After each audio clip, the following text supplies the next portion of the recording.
우리 함께 나눌 하나님의 말씀 사무엘상 25장 1절입니다. 여러분 그 자녀 가지고 그 중고등부 자녀 있으신 분들은 또 적극적으로 한번 참여할 수 있도록 도와주시길 바랍니다. 또 하나 제가 빼먹었군요. 네, 새가족 등록하신 분이 있습니다. 제가 잠깐 소개하도록 하겠습니다. 여기 보시면요, 하다연 성도님인데요. 어디 계시지? 오늘 못 나오셨군요. 오늘 못 나오셨습니다. 남편분은 한국에 계신데 곧 이제 다시 그 내년쯤에 한번 오신다 그러는데 여러분 혹시 얼굴 보시면요, 모른 척하지 마시고 꼭 가서 인사해 주시길 바랍니다. 다 했나요 제가? 드디어 사무엘상 25장 1절을 보도록 하겠습니다.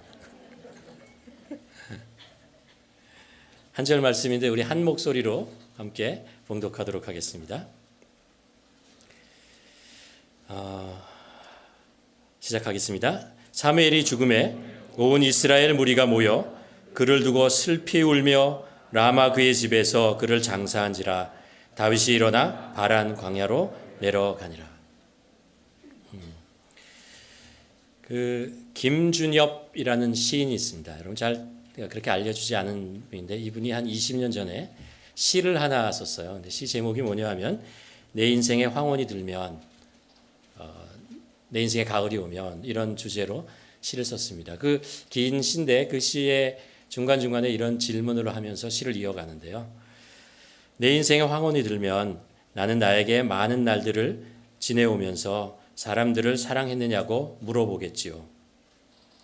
내 인생의 황혼이 들면 나는 나에게 많은 날들을 지내오면서 사람들에게 상처를 준 일이 없느냐고 물어보겠죠. 내가 내 인생의 황혼이 들면 나는 나에게 많은 날들을 지내오면서 삶이 아름다웠냐고 물어보겠죠. 그리고 마지막에 가서 이런 질문을 합니다. 내 인생의 황혼이 들면 나는 내 인생의 밭에서 어떤 열매를 얼마만큼 맺었느냐고 물어보겠죠.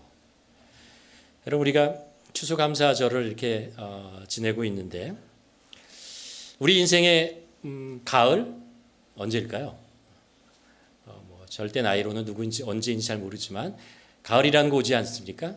가을이 올 때 우리 인생을 통해서 질문을 하나 우리 스스로에게 질문을 한다면, 내 인생이 어떠했는가를 질문을 한다면 어떤 것을 질문해 보시겠습니까? 이 시인이 얘기한 것처럼 나는 인생에 어떤 열매를 맺고 싶었는가 라는 것을 한번 질문해 보지 않겠습니까? 나는 내 인생을 통해서 어떤 열매를 맺었는가, 혹은 하나님께서 내 인생을 통해서 어떤 열매를 맺으셨는가, 이런 것들 있잖아요. 이런 것들을 우리가 한번 질문해 보게 되지 않을까 생각됩니다. 오늘 본문은 위대한 선지자, 사사, 제사장, 사무엘, 그가 이제 인생의 마지막 을 이 땅에서 보내고 장사 지내는 것을 단 한 절로 설명하고 있는 것을 봅니다. 사무엘이 죽음에 온 이스라엘 무리가 모여 그들을 두고 슬퍼하며 라마 그의 집에서 그를 장사한지라. 너무 간단하지 않아요? 사무엘에 대한 이야기는 사무엘상 1절부터 시작해서 쭉 나옵니다. 그래서 25장 1절에서 끝나거든요. 그 긴 인생을 성경이 정리하기를 딱 한 절로 정리하는 것을 우리가 볼 수 있습니다. 오늘 우리가 사무엘의 삶을 한번 쭉 돌아보려고 합니다. 25장, 24장에 걸쳐서 있는 사무엘의 삶을 이렇게 돌아가면서 과연 사무엘은 어떤 열매를 맺었는가, 하나님께서는 사무엘을 통해서 어떤 열매를 맺으셨는가라는 것들을 한번 찾아보려고 합니다. 성경에 보면요, 사무엘의 인생을 세 부분으로 나눠서 설명하고 있는 것을 알 수 있습니다. 처음에 사무엘의 탄생에 대한 말씀이 나오고, 그 다음에 사무엘이 태어나서 어떻게 생활을 했는가, 어떤 일을 했는가라는 것들을 기록하고 있고요. 그리고 마지막에 사무엘의 후반부에 관한 이야기를 하고 있습니다. 첫 번째 이제 사무엘이 태어났을 때 이야기가 성경에 나와요. 사무엘의 아버지는 레위 사람이고 엘가나라는 사람입니다. 에브라임 지파의 사람이었습니다. 그 엘가나는 이상하게 부인이 두 명이 있었습니다. 첫째 부인이 한나이고 두 번째 부인이 부인나라는 부인이 있었습니다. 근데 첫 번째 그 아내 부인 한나는 아이를 낳지 못했어요. 근데 두 번째 그 부인나는 아이를 쑥쑥 낳는 거예요. 이게 부인나가 이게 좀 교만해지기 시작했습니다. 그래서 자기 그 첫 번째 부인 그 언니죠, 그렇죠? 그 형님 되는 그 한나를 구박하기 시작합니다. 멸시하기 시작합니다. 한나는 그 이야기를 다 듣게 되고 아무것도 변명하지 못합니다. 부끄러움을 당하고 좌절하고 슬퍼하게 되죠. 여러분, 이 상황에서 한나가 할 수 있는 일이 뭘까요? 한나가 할 수 있는 것은 하나님께 기도하는 것밖에 없었습니다. 하나님께 기도합니다. 눈물로 기도합니다. 애통하게 기도하고 또 제사장에 찾아가서 기도를 하게 됩니다. 하나님께서 그 기도를 들어주세요. 하나님께서 그 기도를 들어주셔가지고 아이를 주는데 그 아이가 사무엘입니다. 사무엘은 그래서 어머니 눈물로 태어난, 어머니의 기도로 태어난 아들이다라고 얘기를 하죠. 이 사무엘의 탄생을 가만 보면서 이런 질문을 하게 됩니다. 하나님께서 사무엘을 주시려고 하는 것은 하나님의 원래 뜻이었는데, 한나를 통해서 사무엘을 주시는 것이 하나님의 뜻이었는데, 왜냐하면 어두운 사사시대를 끝내고 새로운 시대를 열기 위해서 하나님께서 사무엘을 주시려고 했는데 왜 꼭 한나의 눈물, 한나의 고통, 한나의 슬픔을 통해서 사무엘을 주시야만 했는가? 라는 질문을 하게 됩니다. 우리가 하나님의 뜻을 모두 다 알 수는 없지만 몇 가지 이제 성경을 통해서 알 수 있는 것이 있어요. 하나님께서 왜 한나의 눈물을 통해서 사무엘이라는 아들을 주셨을까? 첫 번째는 한나로 하여금 사무엘이 하나님이 주신 선물이라는 것을 깨닫게 하려는 거죠. 하나님의 선물이라는 것입니다. 분인나처럼 아이를 그냥 쑥쑥 낳으면 이 아이가 내 아이고 그것이 자랑스럽고 그렇게 선물이 아니고 나의 능력과 나의 힘과 나의 무엇으로 이루어냈다라는 생각을 하게 되죠. 그래서 교만해지게 됩니다. 그래서 그렇지 않은 사람, 자기보다 좀 못한 사람, 이런 사람들을 이상하게 쳐다보고 열등하게 생각하게 하는 거죠. 그러나 한나는 자신에게 아이를 낳을 수 없는 처지에 있다는 것, 자신에게 그런 능력이 없을지도 모른다는 것을 육체적인 한계를 알고 그런데 기도를 통해서 하나님께서 주셨기 때문에 이것이 하나님이 나에게 주신 선물이다라는 것을 깨닫게 되는 거죠. 그러면서 이 아이를 정말 소중하게 여기는 겁니다. 또 하나는 그렇게 아이를 낳기 때문에 이 사무엘이라는 것, 이 아들이 내 아들이 아니고 하나님의 자녀다라는 것을 고백하게 되는 것입니다. 그렇지 않습니까? 우리가 세상에서 이것저것을 얻고 살아갑니다. 그렇죠? 그럴 때 우리가 기도를 하고 얻는 것이 있는가 하면 기도를 하지 않고도 얻는 것이 있어요. 가만 생각해 보면 우리가 기도를 하지 않고 얻는 것은 내 것이라고 생각합니다. 내 마음대로 하는 것에 전혀 불편함이 없습니다. 왜요? 내가 애를 쓰고 하고 얻었으니까.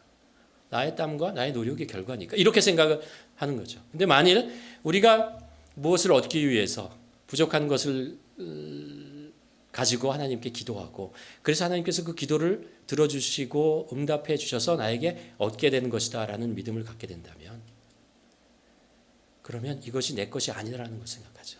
하나님 것이다 라고 생각합니다. 그래서 어떻게 내가 하나님의 뜻에 합당하게 이것을 사용할 수 있을까? 내가 누리고 있는 모든 것이 하나님이 주신 것인데 내가 이것을 좀 더 하나님의 뜻에 합당하게 어떻게 사용할 방법은 없을까? 이런 것을 가지고 또 기도하게 된다는 것이죠. 그래서 한나는 나중에 보면 알지만 사무엘을 하나님께 드려요. 하나님께 드립니다. 물론 하나님께서는 사무엘 이후에 또 한나에게 다른 자녀들을 주는 건 축복을 주십니다. 때로 하나님은 우리의 욕심을 꺾고 하나님의 뜻을 우리에게 알려주시기 위해서 우리들에게 결핍이라는 것을 주십니다. 모자르게 하신다는 거예요. 한나는요, 성경을 보면 굉장히 완벽한 가정을 이루고 사는 것처럼 보입니다. 남편인 엘가나는 성실했어요. 가정적이었고요. 신앙도 좋았고 재산도 어느 정도 가지고 있었어요. 부족함이 없었습니다. 평온한 가정을 이루고 있었습니다. 만일 한나가 이런 가정에서 아이를 잘 낳고 그렇게 생각한다면 한나의 마음속은 내 가정, 내 삶이 평안하고 안전하고 그런 것이 한나의 꿈이고 한나의 모든 것이었을 것입니다. 그 이상의 것은 보지 못했을 것입니다. 자신이 누리고 있는 것, 그것이 당연한 것이고 그래서 그것을 지켜내는 것. 사실 한나가 살고 있던 그 시대는 사사시대였습니다. 사람들이 하나님을 모르고 하나님을 배반하고 자기의 뜻과 자기의 욕심대로 살아가고 있었던 굉장히 어두운 세대였습니다. 그런데 만일 한나가 자신의 결핍을 경험하지 못했다면 그런 시대의 아픔과 다른 사람들의 부족함 이런 것들을 신경 쓰지 않은 거죠. 내가 모든 것들을 가지고 나는 잘 살고 있으니까 내 것을 지키는 것으로 만족하고 이것이 하나님께서 나에게 주신 유일한 복이라고 생각하고 사는 거죠. 그게 인간 아닙니까? 그러나 한나는 자식을 낳지 못하는 결핍을 겪으면서 가정의 평안 이상의 무엇인가가 있다는 것을 깨닫게 되는 거죠. 자녀를 낳았는데 이 자녀는 내 것이야 라는 생각보다 이 시대에 이 자녀가 하나님의 뜻에 합당한 어떤 일을 좀 하면 안 될까? 이 자녀가 하나님의 뜻에 합당하게 이 어두운 시대에 하나님의 빛을 비치는 자녀로 좀 사용될 수는 없을까? 이런 생각을 한나가 하게 되는 것입니다. 때로 하나님은 우리들의 삶을 불완전하게 만드십니다. 결핍을 주시고 축복이라는 것과 반대되는 것을 우리들에게 허락하시면서 그것을 경험하게 합니다. 그러나 그런 것을 통해서 자신만의 울타리 속에서 벗어나서 좀 더 넓은 세상을 보고 더 넓은 하나님의 나라에 대한 꿈을 가지게 되고 그것을 사모하는 그런 마음을 갖게 되는 거죠. 우리가 포도나무에 그 가지가 있지 않습니까? 가지에 포도가 많이 열리게 하려면 가지치기를 합니다. 가지치기를 하면서 포도가 더욱더 싱싱하고 크게 자라게 하죠. 가지치기를 하는 것은 그 포도나무를 죽이고자 하는 것이 아닙니다. 그 포도나무가 좀 더 풍성한 열매를 맺게 하기 위한 거죠. 때로 하나님께서는 우리 삶에 결핍을 주시면서 더 풍요로운 것을 인도하신다는 거죠. 제가 오늘 설교를 시작하면서 여러분과 나눴던 그 시 있잖아요. 내 인생에 황혼이 들면 이 시를 쓴 김준엽이라는 분은요. 1970년생 생입니다. 근데 이분은 뇌성마비 태어날 때부터 그래가지고 손가락 하나도 자기 의지대로 움직이지 못합니다. 그래서 글을 쓸 때는 입에다가 펜을 물고 그리고 글을 썼던 사람입니다. 그래서 보통 사람들과 다른 삶을 살 수밖에 없었습니다. 그러나 보통 사람과 가지고 있는 것을 가지지 못하는 것으로 인해서 그 결핍을 통해서 어쩌면 그는 보통 사람들이 알지 못하는 그런 인생에 더 깊이 은혜 이런 것들을 경험하고 그런 것들을 시로 써서 사람들에게 나누면서 인생을 살아가는 거죠. 어느 가정도 어느 인생도 완벽하지 않습니다. 다 마음 아픔이 있고 다 결핍이 있어요. 부족함이 있다는 것입니다. 재정에 결핍이 있는 사람도 있고 자녀에 대한 결핍이 있고 건강에 결핍이 있는 사람도 있고 다양한 것들 그것 때문에 마음이 무겁게 그렇고 살아가죠. 그러나 그런 결핍은 오히려 우리가 더 하나님을 진심으로 찾고 하나님께 기도할 수 있는 간절하게 기도할 수 있는 그런 힘을 주죠. 또 세상의 뜻에 따라 집착하지 않고 하나님의 뜻, 세상의 뜻 말고 하나님의 뜻이 무엇이냐? 왜 나에게? 라는 질문 속에서 하나님의 뜻을 더욱더 깊이 찾아나가는 그런 일들을 하게 되죠. 또 이 세상에 이루는 것이 모든 거 아니라 하나님의 나라와 하나님의 뜻이 있다는 것을 알고 하나님 나라에 대한 소망을 가지고 살기 때문에 이 세상에 집착하지 않고 살아갈 수 있는 자유할 수 있는 그런 인생을 살아가게 되는 것입니다. 사무엘의 두 번째 인생은 사무엘이 태어나고 나서입니다. 사무엘은 태어나고 아까 말씀드린 것처럼 그 시대가 사사 시대였어요. 여호수아와 그 시대의 사람들이 가나안 땅으로 정복을 해서 12지파가 다 자기의 땅을 가지고 그곳에 정착하고 가정을 이루고 농사를 짓고 그렇게 살아갑니다. 그런데 그들의 삶이 어떻게 되냐 하면요. 그 가나안 땅에 풍요와 죄와 우상을 섬기게 됩니다. 그것에서 주는 기쁨과 쾌락과 만족, 그것에 점점점 빠져들어가게 되는 거죠. 그리고 그 다음 태어나는 세대는 하나님을 모르는 세대가 태어나게 됩니다. 그러면서 이스라엘 역사의 가장 어두운 암흑기를 그들이 맞이하게 됩니다. 그때 사무엘이 태어납니다. 그리고 한나는 사무엘을 엘리 제사장에게 옆으로 보내고 그리고 하나님 곁에서 하나님을 섬기며 살아가게 됩니다. 그때 하나님께서 사무엘 이름을 부르세요. 어린 사무엘을 사무엘아 사무엘아 인생 부르십니다. 이름을 부르며 사무엘을 하나님이 부르시고 그에게 새로운 사명을 줍니다. 성경에 보면요, 사무엘 3장에 이런 기록을 합니다. 사무엘이 자라매 여호와께서 그와 함께 계셔서 그의 말이 하나도 땅에 떨어지지 않게 하시니 단에서부터 부엘세베까지 온 이스라엘이 사무엘은 여호와의 선지자로 세우심을 입은 줄을 알았더라 라고 기록합니다. 하나님은 이 어두운 시대를 끝내고 새로운 시대를 열어갈 계획을 가지고 있습니다.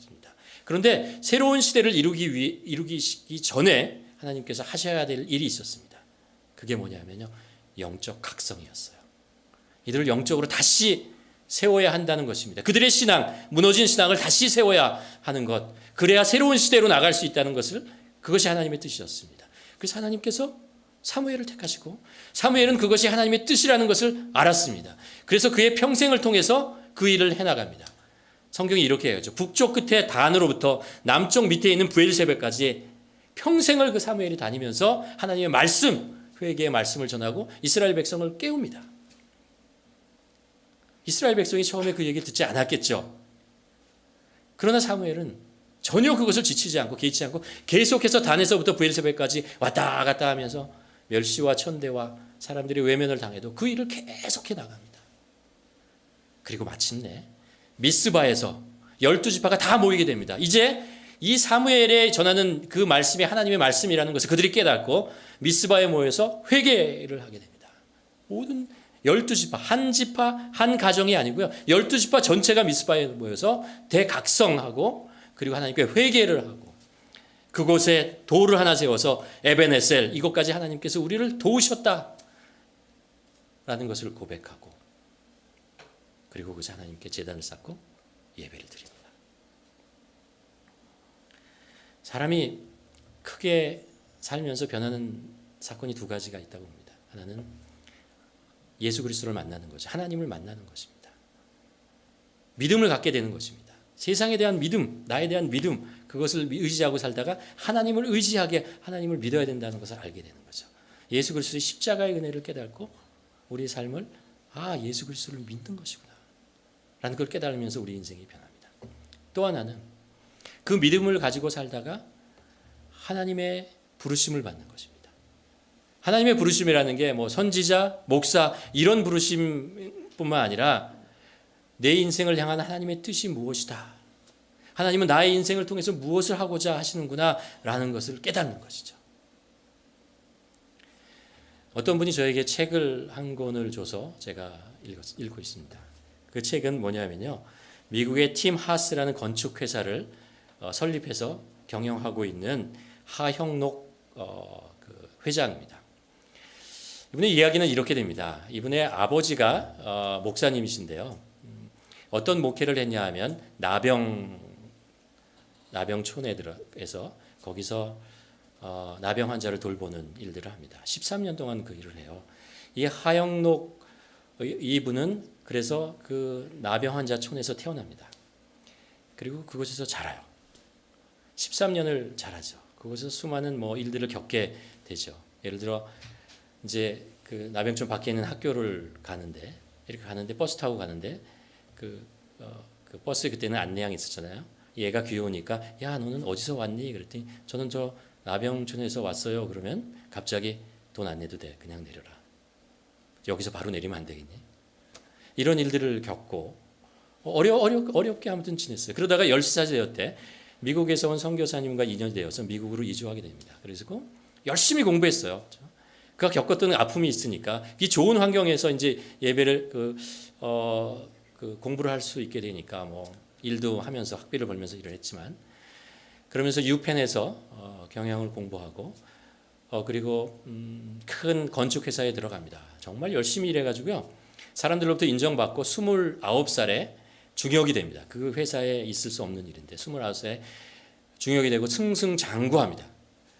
그러다가 그의 나이가 30살 초반, 33살 정도 됐을 때 하이웨이를 차를 가지고 몰고 가다가 거기서 의식을 잃어버립니다.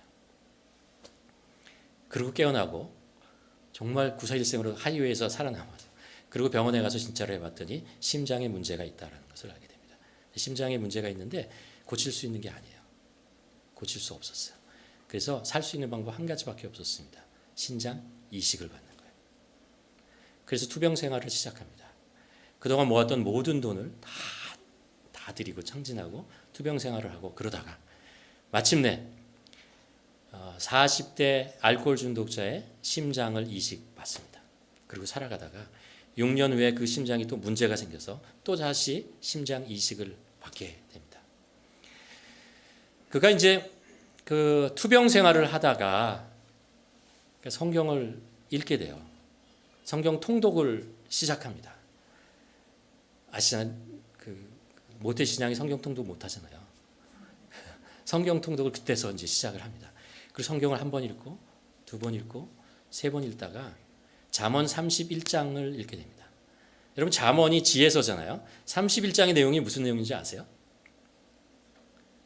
현숙한 여인에 대한 이야기가 나죠. 현숙한 아내에 대한 이야기를 합니다. 하영록 회장은 그것을 읽으면서 이렇게 해석합니다.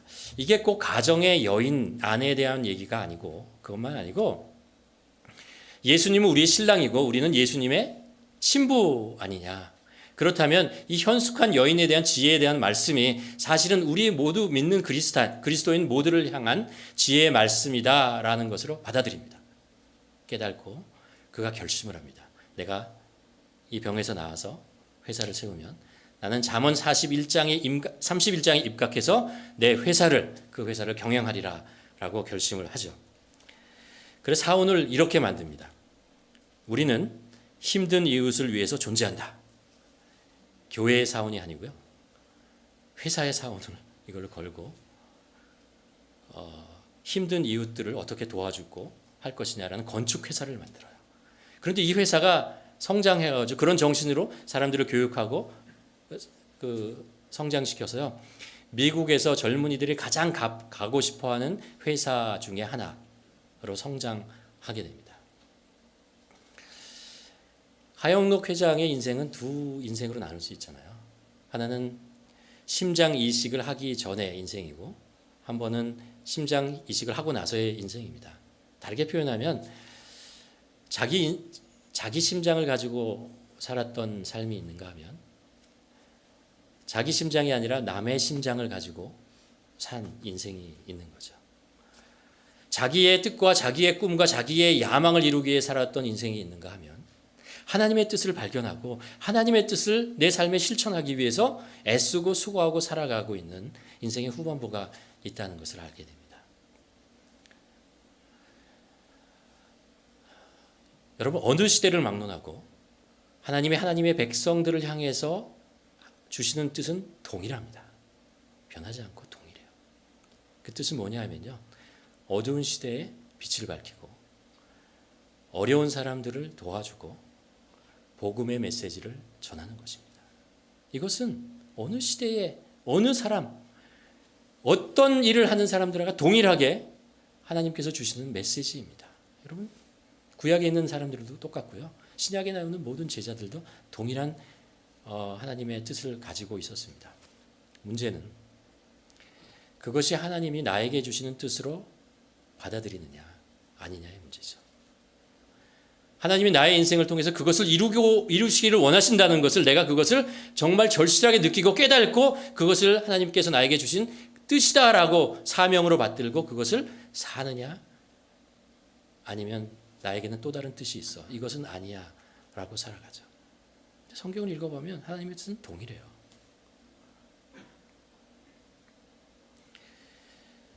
하나님은 우리 삶의 열매로 빈손을 원하십니다. 하나님께서 나에게 주신 복들을 주위의 사람들에게 모두 나누어 주고 하나님 앞에 설 때는 빈손으로 나가기를 원하십니다. 이것이 우리 삶의 열매가 되어야 하지 않을까 생각됩니다. 하나님께서 어떤 사람에게는 정말 많은 것을 주세요. 그러면 많은 것을 얻은 걸 가지고 사람들에게 많이 나눠주면서 사는 것이고, 어떤 사람들은 상대적으로 적게 줄 수도 있죠. 그러면 그 적게 받은 것 가지고 주위에 있는 사람들에게 나누어 주고 빈손이 되는 거죠. 하나님은 공평하십니다. 하나님은 그렇게 산 빈손을 동일하게 생각하시고 동일하게 다 귀하다고 말씀하십니다.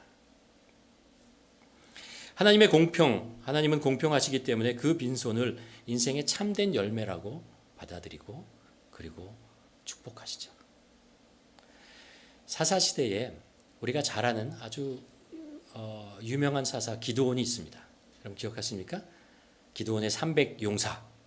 미디안이 계속해서 미디안 민족이 추수철만 되면 이렇게 몰려와가지고 광야에서 그 추수한 모든 것들을 다 싹쓸이 해가지고 있잖아요. 다 뺏어가는 그 어려운 시기에 기드온이 하나님의 부르심을 받고 그 미디안 그 민족들과 싸우죠. 그래서 이깁니다. 그리고 40년 동안 그 이스라엘을 평화로 지켜냅니다. 그런데요, 기드온이 죽을 때 너무 많이 가지고 죽었어요. 성경에 보면 기드온이 재산이 무지무지 많았다, 죽을 때라고 생각합니다. 그리고 자녀들이 70명이나 되었다고 얘기합니다. 그 많은 재산과 그 70명의 자녀들은 결국 기드온이 남긴 그 다음 세대에 가서 비극을 일으켜 나갑니다. 그리고 민족 전체의 비극으로 이어지게 됩니다. 오늘 본문의 위대한 민족의 영웅 사무엘이 죽은 것을 성경은 너무나 간단하게, 그러나 저는 이것을 너무나 깨끗하게 정리하고 있다고 생각합니다. 이스라엘의 무리가 모여 그를 두고 슬피 울며 라마의 집에서 그를 라마는 그의 고향입니다. 고향에서 자랐고 전국을 다니며 사역했고 마지막에 고향을 가서 인생을 마감했는데 남긴 게 하나도 없어요. 하나도 없어요. 다 죽었습니다. 이 세상에서 하나님께 끝까지 순종하고 이제 하나님의 앞에 설 때 빈손으로 갔습니다. 그게 사무엘이에요. 성경이 그래서 별로 적을 게 없어요. 무엇이 남고 무엇을 남겼고 이런 이야기를 쓸 게 없습니다. 그는 라마에서 태어났고 이스라엘에서 사역했고 라마에서 죽었다. 세 번째 그 사무엘의 인생은 사무엘의 후반부입니다. 사무엘의 사명은 이스라엘을 영적인 각성을 일으키는 것, 그들을 다시 깨우는 것, 그것 말고 또 하나 있었습니다. 그 말년에 하나님께서는 다음 세대를 세우는 일을 사무엘에게 그 사명으로 주시죠. 그래서 길갈에서 사울을 왕으로 세우지 않습니까? 기름 부어서 왕으로 세웁니다. 근데 우리가 계속 보고 있지만 사울이 하나님의 뜻에 따라 살아가지 않아요. 저는 하나님을 배반하고 자기의 뜻에 따라서 나라를 통치하고, 사무엘은 그것을 바라보면서 정말 애통하고 슬퍼했고 너무나 가슴이 아팠습니다. 그런데 사무엘은 그것에 좌절하지 않았어요. 하나님께서 그에게 또 한 사람을 왕으로 세울 것을 명령하셨습니다. 그래서 베들레헴에 있는 유다 지파의 다윗을 왕으로 기름 부으게 됩니다. 지금 사무엘상 25장 1절에서 사무엘이 죽지만 사무엘은 다윗이 왕이 되는 것을 보지 못하고 죽어요. 성경에서 보지만 그 장사 지낸 후에 다윗은 바란 광야로 갔다. 여전히 사울 왕으로부터 도망 다녀야 하는 그런 형편이 있었습니다. 그러나 사무엘이 다윗이 왕이 되는 것은 보지 못하지만 하나님의 뜻이기 때문에 다윗이 언젠가 이스라엘의 왕이 되고 이스라엘의 나라를 다시 하나님의 뜻에 합당한 나라로 세울 것이라는 소망을 가지고 세상을 떠나게 되죠. 우리가 세상을 살면서 꼭 맺어야 되는 열매가 하나가 있다고 생각합니다. 그것은 신앙의 대를 잇는 것입니다.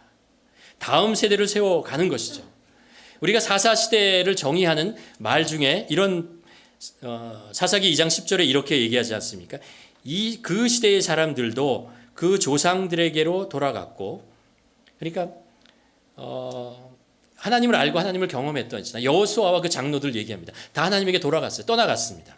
그 후에 그리고 나서 일어난 다른 세대는 여호와를 알지 못하며 여호와께서 이스라엘을 위하여 행하신 일도 알지 못하더라. 성경이 그렇잖아요. 다음 세대라고 얘기해야 되잖아요. 우리의 신앙을 대를 잇는 다음 세대가 태어나고 그들이 다음 세대를 우리의 신앙을 이어가는 이스라엘, 하나님을 경외하는 이스라엘을 만들었다. 이렇게 표현해야 되는데 성경은 뭐라고 얘기하냐면 그 윗세대와 다른 세대, 그들의 신앙과 그들의 가치관과 그런 것을 갖지 않은 다른 가치관, 무엇이 가치관입니까? 이 가나안 땅의 가치관을 가지고 있는, 가나안 땅의 삶의 목표가 내 삶의 목표가 된 다른 세대를 세우고 그런 시대가 일어나고 하나님을 모르는 그런 나라가 되어버렸다라고 얘기하죠. 가슴 아픈 일입니다. 여러분, 내 신앙이 성장하고 내 신앙이 잘 되고 그래서 복을 받는 거 중요합니다. 그러나 그것만큼 중요한 것이 뭐냐면 나에게 그렇게 중요하고 소중하고 복된 것이라면 이 신앙이 나뿐만 아니라 내 다음 세대에게 연결되고 이어지고 그들도 이 복, 이 생명, 이 하나님, 이 주님을 만나서 인생을 살도록 기도하고 그들을 위해서 애쓰고 수고하는 것, 땀을 흘리는 것, 그것이 우리에게 중요하죠. 우리 교회 비전 선언문 중에 이게 있습니다. 다음 세대와 함께 선교적 공동체를 세운다. 다음 세대와 함께. 유럽의 교회들이 텅 비어 있고 관광 명소로 변해가고 있다는 소식을 들으면서 우리가 안타까워하잖아요. 북미의 오래된 교단의 교회들이 나이 드신 분들만 허연 머리를 가진 성도들만 있고 교회 예배당의 10분의 1 정도만 채워져 있는 모습들을 우리가 보면서 또 안타까워합니다. 그러나 모든 젊은이들이 교회를 떠나는 것이 아니에요. 교회를 연구하는 학자들의 이야기가 부메랑 효과가 일어나고 있다고 생각하죠. 말하죠. 북미에는 모든 곳에서, 모든 교회에서 교회를 떠났던 젊은이들이 결혼을 하고 아이를 갖고 나서 돌아오는 거예요. 교회를 돌아옵니다. 아이들을 잘 키우기 위해서 그렇죠.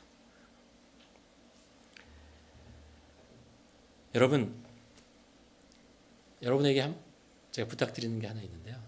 여러분 사시면서 딱 인생의 2년 교회학교 선생님 한번 해보시기 바랍니다. 교회학교 선생님, 적어도 딱 2년만 교회학교 선생님 꼭 해보시길 바랍니다. 그래서 이 열매, 아이들을 낳는 그 열매, 기쁨을 여러분 경험해 보시길 바랍니다.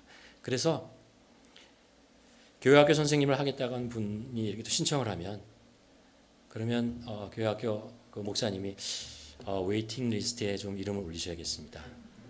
아마 한 1년, 적어도 한 2년은 기도를 해야 차례가 올 것 같습니다. 전도사님 방법이 없을까요? 여러분 그런 교회, 아이들을 위해서 헌신하고 아이들을 세워가는 것이 얼마나 소중하다는 것을 우리가 좀 경험하고, 우리의 신앙은요, 우리가 무엇을 받고 우리가 배울 때 신앙이 성장해요. 그런데 그것을 다른 사람에게 전하고 가르칠 때 우리의 신앙이 더 깊이 성숙해 갑니다. 여러분, 우리 교회, 여러분 우리 모두 우리 신앙이 그 성장하는 것과 성숙하는 것, 이 모든 것 같이 일어났으면 좋겠습니다. 듣는 것만 가지고 안 되잖아요. 가르쳐보고 씨름해보고 같이 기도해보고 같이 그 아픔을 공유하고, 이럴 때 우리가 하나님의 마음을 알고 예수 그리스도의 마음을 우리가 깨닫게 되고 우리의 신앙이 좀 더 깊어지는 거죠. 마지막으로 결론을 말씀드립니다. 사무엘이 남긴 말 중에 정말 우리 뇌리에 가장 이렇게 탁 쳐오는 말이 하나 있어요. 그게 뭐냐면은 그거죠. 순종이 제사보다 낫다. 순종이 제사보다 낫다. 아까 말씀드렸죠. 사무엘은 선지자이고 제사장이고 사사였습니다. 그런데 그가 얘기합니다. 순종이 제사보다 낫다라는 것입니다. 하나님의 뜻을 깨닫고 그것에 순종하고 살아가는 것이, 그것이 인생에 가장 소중하고 중요하고 그뿐만 아니라 기쁨이라는 거예요. 사무엘은 눈에 보이는 아무런 열매를 후손들에게 남겨줄 것은 없었지만 그 인생에서 누구도 인정할 하나를 남겼습니다. 뭐냐 하면 순종이라는 거예요. 순종의 열매를 남겼습니다. 하나님의 뜻이면 순종을 했고 그것을 위해서 평생을 살았고 그것의 열매를 맺고 또 다음 세대의 열매를 이어가는 그런 일들을 했던 것입니다.